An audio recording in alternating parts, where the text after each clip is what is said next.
Starting today, we're moving in with my parents. It's not a big deal because they're my own parents, right? But my husband surprised me with this idea out of nowhere. I was so shocked and close to tears, I couldn't believe what he was saying. Just a few days after my father's funeral, my husband decided we should move out of our home. It was a shock because my emotions were still raw from saying goodbye to Dad. He didn't seem to understand my grief and chose our new place without asking how I felt. Surprisingly, it was a villa my father had left me.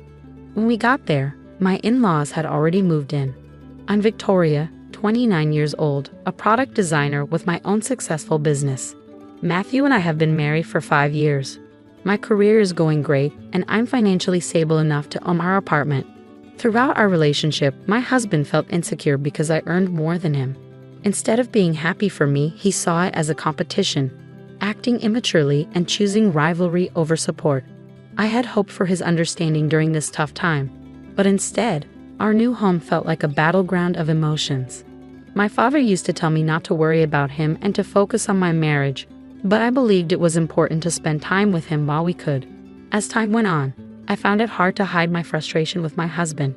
In the beginning, our love was strong, and we were happy together. But his insensitive remarks about my father's illness changed everything.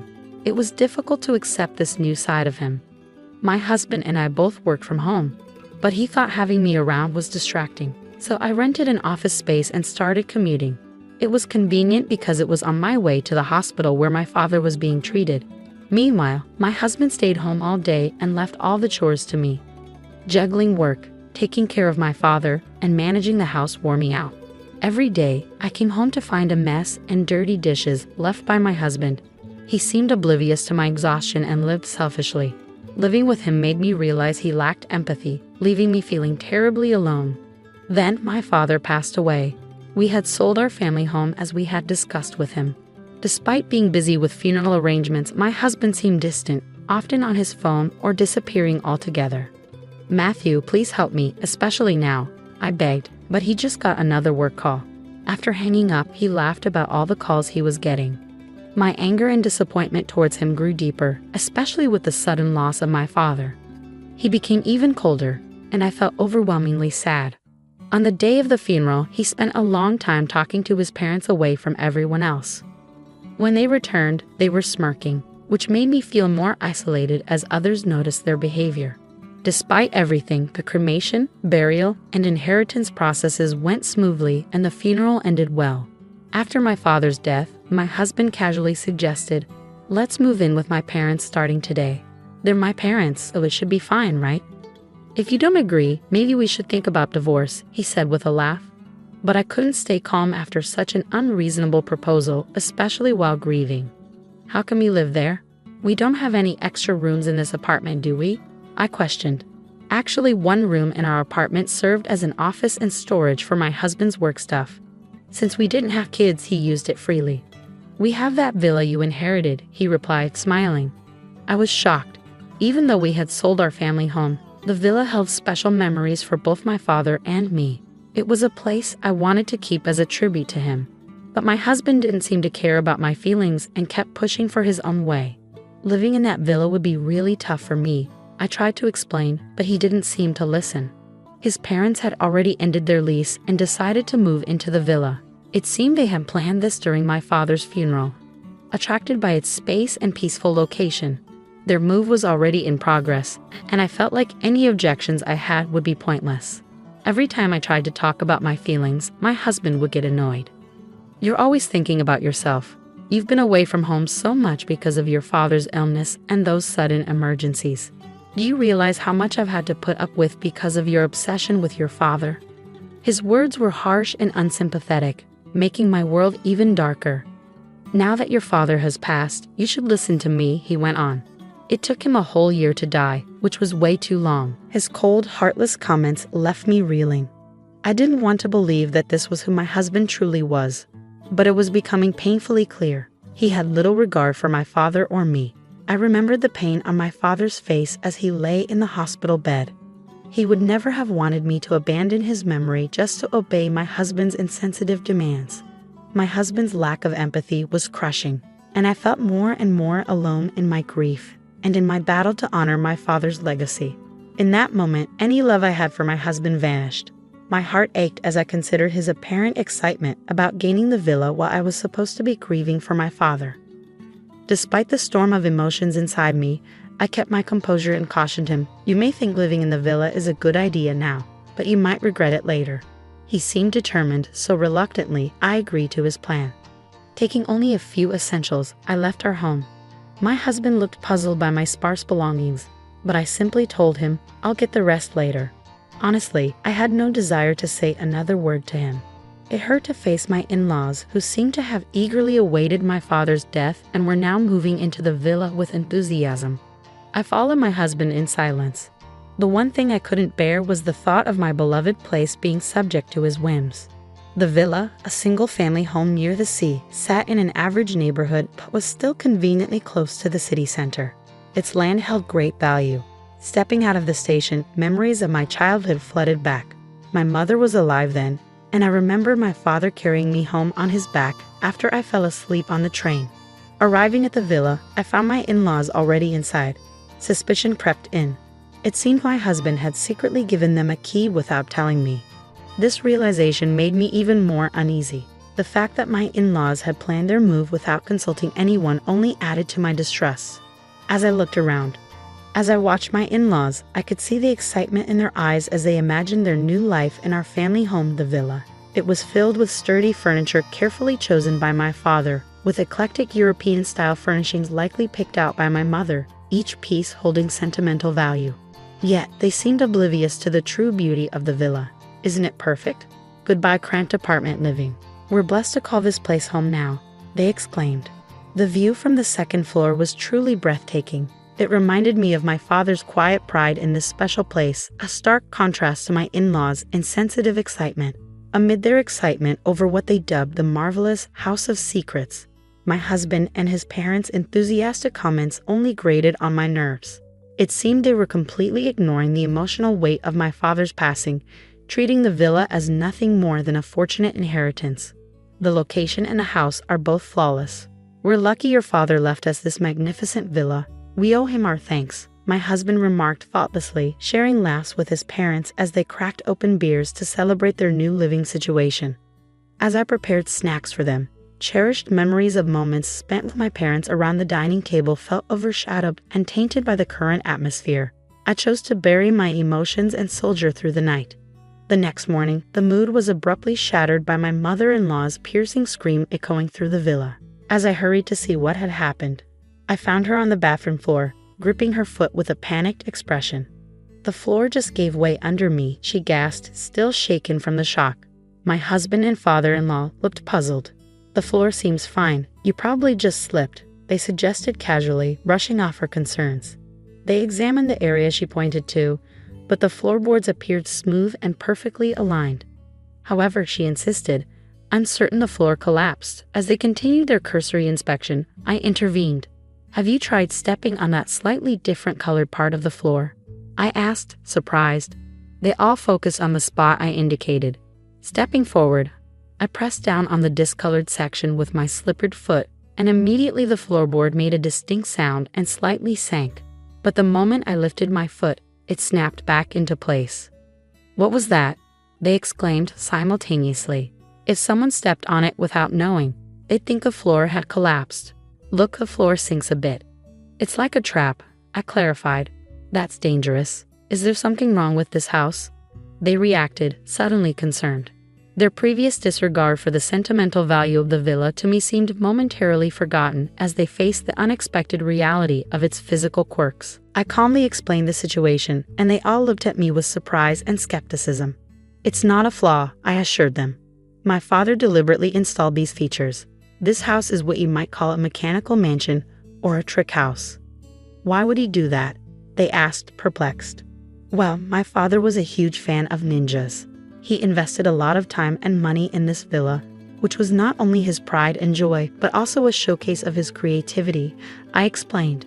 "As a child, I often came here while he worked on the house's mechanisms or added new ones. That's why the villa is full of traps and clever contraptions, like a shelf you shouldn't touch, a floorboard that drops when stepped on." a door that only opens in a specific sequence, hidden doors, and even secret rooms. This house is a reflection of my father's dreams and his inventive spirit developed over many years. Of course, this place is familiar to me, having visited since childhood and learned from my father how to navigate all these traps. I have no trouble with them. But it's a different story for my husband and in-laws who are unfamiliar with it. I warned you that living in this villa would be challenging. I also mentioned it's a place filled with my father's memories. My father's fascination with ninja gadgets was widely known among our relatives. What surprised me was that my husband and his parents had been oblivious to it. At first, my husband claimed he hadn't heard about it, but now he was speechless. My in-laws were equally taken aback by this revelation. With our apartment lease already canceled and nowhere else to go, they looked to my husband for guidance. Amid their confusion, both my father-in-law and husband accidentally triggered another trap, causing them to tumble. Seeing them sprawled on the ground, I couldn't help but chuckle. "Feel free to stay as long as you like," I said, my tone more sarcastic than sincere. They had been enchanted by the villa's luxury, ignoring my warnings and showing no interest in my father's hobbies. Now their oversight was catching up with them. Even my explanations about the trap dangers seemed to go unheard. "This won't be a problem. We'll adjust," my husband replied, trying to sound confident. I smiled knowingly, understanding his attempt but also aware of the challenges they would face in a house filled with my father's intricate contraptions. I informed them that I would return to the apartment to prepare for our move. However, my real intention was to stay behind. I needed some time alone to go through my father's belongings, finding comfort in the quiet. It gave me the space to gradually regain a sense of optimism and start envisioning my future. In just 2 days, my husband and in-laws had had enough of life in the villa. Meanwhile, my father's villa had become a minor attraction in the neighborhood. It was regularly featured in local newsletters as the trick mansion nestled in the residential area. Whenever the villa was occupied, curious locals and visitors, drawn by its reputation, would come to see the famous house. I remembered times when strangers toured the villa and local children played around it, bringing energy and liveliness to the place. My father had listed both the villa's and our former home's phone numbers in the newsletters. But now that the family home's number was inactive, any inquiries would be redirected to the villa's number. Thanks to my upbringing, I was fluent in foreign languages, which made it easy for me to handle calls from international visitors. However, my husband and in-laws struggled with this. They couldn't understand foreign languages and were already overwhelmed by the challenging lifestyle of navigating the house's many traps. Exhausted, sleep-deprived, and overwhelmed by the constant stream of unexpected visitors and challenging phone calls, they stumbled back to the apartment. "Why don't we all just live in this apartment together? Consider it," they suggested, desperate to escape the villa.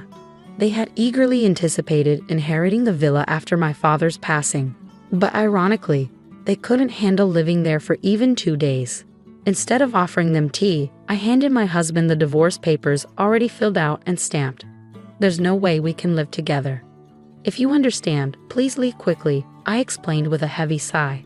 I couldn't forgive him for his insensitivity and the way he had dismissed my feelings without discussion or explanation. He had unilaterally decided we would live with his parents. He had never shared household responsibilities with me before and had comfortably left them all to me. During our time at the villa, I felt trapped and overwhelmed, yet he seemed completely indifferent to my struggles. Facing my husband and his parents in our apartment, I realized I couldn't continue living with someone so self-centered. His actions had spoken louder than any promises he could make. "What's going on? You used to love me, right?" he asked, puzzled by my cold demeanor. I couldn't help but scoff at his naive question. How can I love someone who secretly wished for my father's death and celebrated when he passed? I replied, my voice steady and unwavering. I handed him the divorce papers and firmly instructed all 3 of them to leave the apartment. "First of all, this is my apartment. If anyone should leave, it's you," I asserted. When my husband raised his voice, disregarding the disturbance it caused our neighbors, I reminded him calmly, "Victoria, I'll call the police for trespassing if you don't leave quietly. Remember, this apartment is in my name." They fell silent, realizing the seriousness of the situation. They had relied on me for financial support, and now, with little of their own, they faced a harsh reality. Determined to cut ties before they could start their lengthy persuasions, I watched them leave. Neither my husband nor my in-laws had much in savings. After being kicked out of the apartment and unable to return to the villa, they ended up in a cheap, low-quality apartment, struggling to get by. The old apartment was so much better, they often complained. Initially, my husband felt guilty and apologized repeatedly. However, as time passed, his guilt turned into resentment towards his parents. Because of their age, they didn't work much, and their attempts were short-lived. Eventually, they used up all their savings and pension. The constant arguments drove a wedge between them as a family. The thin walls of their new apartment barely contained their daily disagreements. Even when they received noise complaints, they refused to apologize. Instead, they responded with hostility, making themselves unpopular with the neighbors. It seemed inevitable, but they would have to find another place to live soon. My husband, who had once enjoyed the convenience of working from home, now found himself in a cramped space with no proper workspace.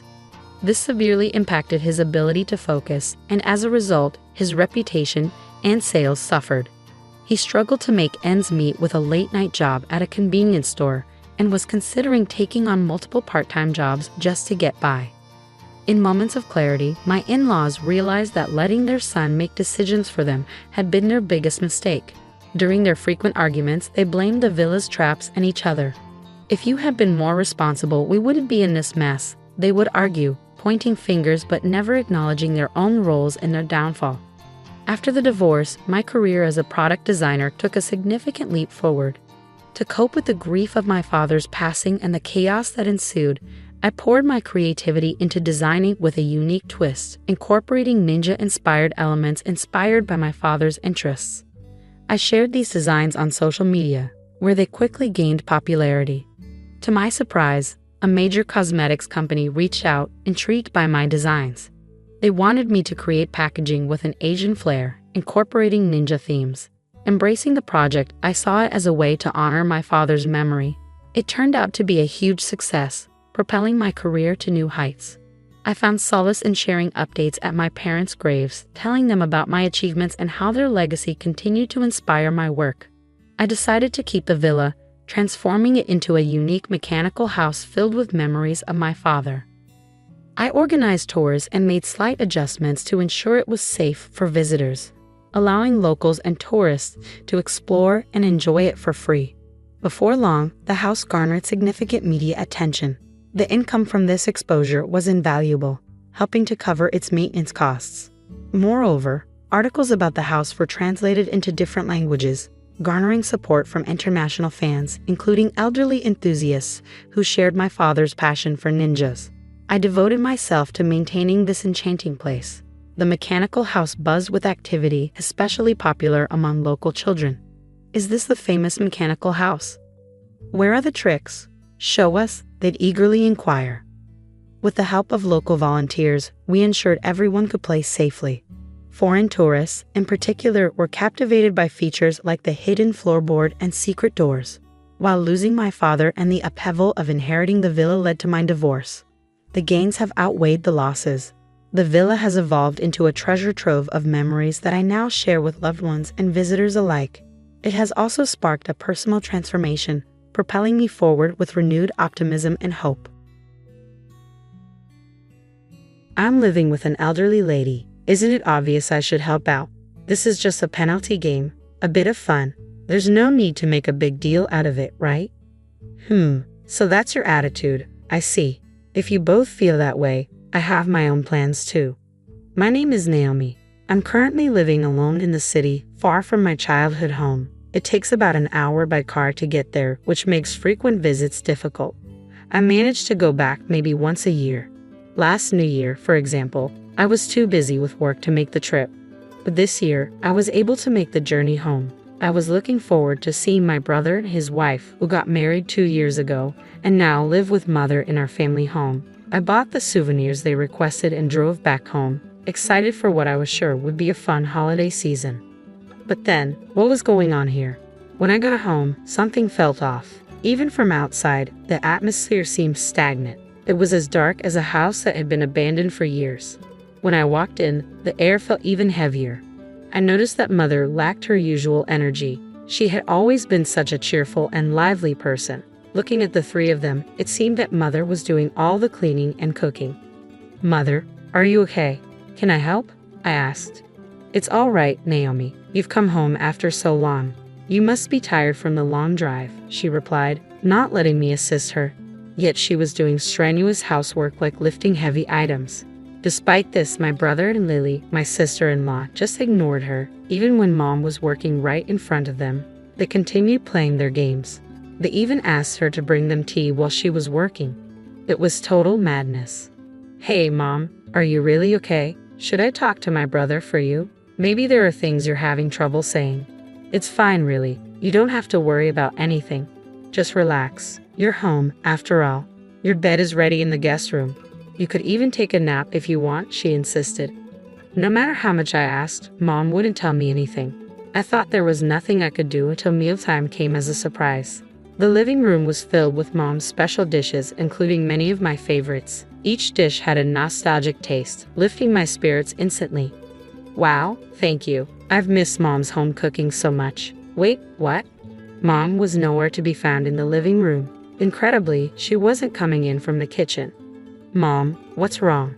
Aren't you coming in? If there's still something to prepare, I can help you. Puzzled, I went to check in the kitchen, and there was Mom, eating standing up. No chair, just eating alone in the cold kitchen. Mom, why aren't you joining us? Why are you eating here? This is how it always is, so it's fine. But I made plenty, so make sure to eat. I'd like to think my cooking hasn't gone downhill, she said, looking sad. Meanwhile, in the living room, my brother and his wife were eating without a care for Mom, watching TV and chatting away. I couldn't help but feel bewildered. Hey, what's going on, bro? Sister-in-law, why is Mom eating in the kitchen? Doesn't that strike you as strange?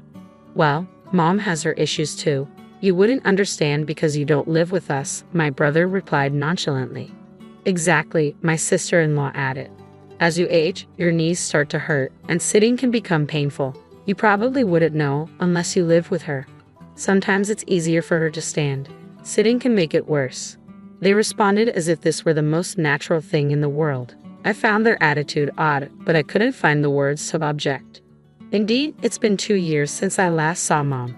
We haven't been in touch often, so there could be circumstances I'm not aware of. So, I backed off at that moment. But as I observed more closely over time, I realized something was off with Mom. To be precise, something was off between my brother, his wife, and Mom. They didn't try to engage Mom in conversation. They acted as if she wasn't there at all. It was as though only I could see her. Then again, my brother and his wife have only been married for 2 years. They've been living with Mom since their newlywed days, so they probably haven't had much alone time. Maybe they're still in that lovey-dovey honeymoon phase and want to stay absorbed in their own little world. That could be one way to look at it. And it's not like I, who isn't usually around, can dictate how often they should be conversing with Mom. With those unsettling thoughts swirling in my mind, I retired to bed that night. However, the real shock came later. In the middle of the night, I woke up needing to use the restroom, only to find Mom asleep in the chilly hallway by the front door. Despite being covered with several blankets, she was shivering noticeably in the cold. Mom, what are you doing out here? Why are you sleeping in the hallway? I exclaimed. It's nothing new. Don't worry about me, she replied softly. No way, I can't just leave you like this. Even though we don't live together normally, I can't ignore it. Despite the late hour, I insisted on taking Mom to the guest room where I was staying. Together, we sought warmth and comfort for the rest of the night. The next morning, I confronted my brother and his wife about what had happened without hesitation. You don't talk to Mom. She does all the housework. She's eating standing up in the kitchen. And why was she sleeping in the hallway? But instead of showing remorse, my brother just grinned. It was my sister-in-law who uttered something shocking. Well, it's because Mom is always causing trouble. It's her punishment, right? That's exactly what I'm saying. Punishment. What do you mean? When you accumulate too many nuisance points, there are consequences. At 5 points, meals are eaten in the kitchen. At 10 points, you handle all the chores yourself. At 20 points, you sleep in the hallway. Right now, our dear mother-in-law has racked up a whopping 200 points, so she only has to endure it a few more days. What does that even mean? Isn't that terrible? And what do you mean by nuisance? I fired my questions hastily. My sister-in-law responded in a casual tone. What counts as a nuisance? Well, like when the food doesn't taste to our liking. For us, working dual-income earners, That's the worst. It's really disappointing to come home after a long day, looking forward to a good meal, only to find it's not tasty. What? Just cook your own food then. Naomi, you don't understand. We're the ones working outside, right? Do you know how much of a hassle it is to cook? That's true, Naomi. My mother-in-law doesn't work, so the least she can do is cook. It's really inconvenient to have an unproductive person at home. Exactly. We're out there working, and she's just at home all day. Quite the life, isn't it? Brother, aren't you being a bit harsh? Mother raised us by herself after Dad passed away. She worked and managed all the housework. She took care of us.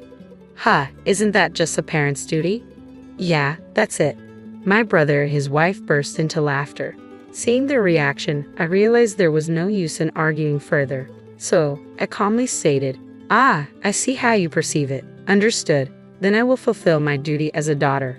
With determination, I started packing Mother's belongings. Her possessions were noticeably fewer than when I last saw them 2 years ago, which saddened me deeply. Despite my emotions, I held back tears, completed the packing, and assisted Mother, who kept apologizing, into my car. My brother and his wife observed with smirks on their faces. Finally, they're taking the burden away from us. Score. This house is ours now, Kevin. Let's enjoy it from now on, my brother remarked gleefully. I ignored their celebration and drove off with Mother, heading home. A few days later, after the New Year's festivities had ended, it was back to work. Then, a frantic call from my brother came through. Hey, nothing's arrived. What's going on? Really? After what you did to Mom, did you expect things to go on as usual, little brother? Do you understand your actions? What are you talking about? I didn't do anything wrong to you. True, you did nothing to me. But what about Mom? Think about it. With that, I hung up on him. It wasn't long before my sister-in-law called. What the? I just read your email. Why are you saying you're cutting ties with us? Explain yourself. Explanation. Cutting ties means ending our business relationship. How many years have you been working that you don't understand that? Are you still functioning in society? Wait, that's not what I meant. Don't insult me. Why does our company have to be cut off? Are you seriously asking that? Considering recent events, are you sure you're fit for this professionally? Do you even remember what happened a few days ago? With that, I ended the call. Truth be told, I work at a major company. My brother freelances for us, handling occasional writing tasks. While it felt strange to cut ties with family, there are plenty of other writers available. As for my sister-in-law, her father's company subcontracts with ours, and my department oversees their contract. Ending our business relationship with them was a straightforward decision. After handling the calls, I took a deep breath to steady myself. Then I sent both of them the same message. You both mistreated Mom. As her daughter, I will fight to protect her. Anyone who harms Mom is my adversary, and I won't hold back. Despite the circumstances of how you met, my sister-in-law visiting our company and my brother seeking more work from me, did you really think it was acceptable to treat Mom so poorly? I hate to say it, but I've been supporting both of you since you met. That ends today. They both seemed to read the message promptly and replied hastily. I haven't forgotten. I treated you better than any brother would treat his sister. I even prepared the guest room nicely for the New Year's celebration. I couldn't leave that to Mom. I also had Mom-in-law make your favorite dishes. Naomi, are you going to forget that kindness? After reading their messages, I replied, you couldn't leave it to Mom. You had to take charge. How dare you disrespect the woman who raised me with such love? Both of you disgust me. Brace yourselves. Ultimately, I stopped assigning work to my brother. There were plenty of others who were more reliable and efficient than him. Without our family ties influencing my decisions, there was no reason to prioritize him. One day, a colleague who was unaware of my relationship with Kevin asked, Hey Naomi, Kevin Ryder hasn't been active lately, right? Is he not taking on our work anymore? Yeah, he told me he's not interested in our projects anymore and asked me to stop sending them his way. So I guess we can just let him be. Well, that's odd. He doesn't seem to have any notable skills, yet he's straightforward. I wonder how he'll manage without our projects. I see what you mean. He was a bit of an odd character, wasn't he? Exactly. He misses deadlines, acts entitled, and he's overly aggressive in price negotiations. If we don't have to work with him anymore, it's a relief. That's how my brother appears from an outsider's perspective. When I stopped assigning him work, he mentioned that 90% of his income came from our company, so he must be in a tough spot now.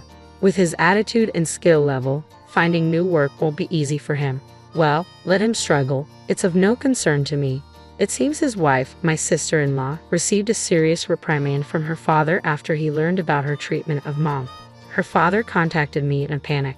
I will disown my daughter, so please, I beg of you, let's keep our relationship intact. If there are any other conditions, I will accept them. He's the president of a company we subcontract with. I couldn't ignore his plea after hearing that. So, I laid down a condition. In that case, I want your daughter and my brother to vacate our house immediately, and she must sincerely apologize to Mother. Additionally, she needs to provide suitable compensation in the divorce settlement. The president promptly conveyed this to my sister-in-law, but she seemed resistant. Why should I apologize? Living with that old woman is stressful enough. Dad, you need to assert yourself more. You're being pathetic. Given this attitude, I decided not to renew the contract. While I felt sympathy for the president, it felt like karma. Since my brother and his daughter-in-law got married, he had been providing unrealistic estimates. He was tough in negotiations but struggled with deadlines and communication. If he hadn't been family, I would have ended the business relationship much earlier. Moreover, he raised such a daughter-in-law. There was no reason for me to go out of my way to assist him. As a result, my brother and his wife found themselves in a tight spot. According to local acquaintances, they appeared to have moved out of their home at some point. The house originally belonged to our parents, my brother, and me, and it was spacious enough for 4 people or just the 2 of them. Utility bills must have been a burden. According to reports from friends, they were seen in an apartment without basic amenities like a bathroom or toilet. It seemed they were facing significant challenges without steady employment, but that was no longer my concern. Even if they were to suddenly apologize, I had no intention of forgiving them whatsoever. On the other hand, in stark contrast to them, Mom has been steadily regaining her energy. She sleeps in a comfortable bed at my place and enjoys her meals in a cozy environment. She no longer strains herself with household chores and can relax on her days off. After months of this new routine, she's returned to her vibrant self. I was mistaken before. I convinced myself that your brother and his wife were right. I thought I had to comply because I wasn't good enough. Naomi, thank you for rescuing me. No, I should apologize for not realizing it sooner. I'm sorry for letting you suffer, Mom. From now on, please inform me immediately if anything happens. We'll make up for the past by living happily. Lately, Mom has started making friends in the neighborhood. She finds the unfamiliar city exhilarating and loves exploring it. Seeing Mom happy like this brings me immense joy. Moving forward, I'm committed to showing my gratitude to the woman who raised me. That's the firm resolution I've made.